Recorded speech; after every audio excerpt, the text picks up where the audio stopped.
Kamusta kayo, mga momshies? So, ayun nga, kakagising ko lang, naka-receive ako ng email from FDA. So, dito, mga momshies, nagtanong kasi ako regarding dun sa Internet Transaction Act.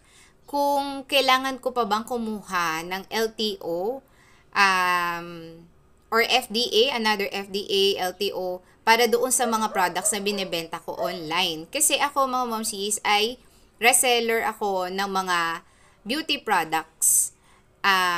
Yung mga beauty products na binebenta ko ay may mga LTO naman. May mga LTO, yung mga kinukuhanan ko ng products. And yung mga products na binebenta ko ay mga FDA approved. So, may mga CPN din yan. So, yun yung tanong ko sa kanila. Kailangan ko pa ba kumuha ng LTO? Since may LTO naman na yung aking mga nire-resell na product. Tapos, bukod doon may CPN din. At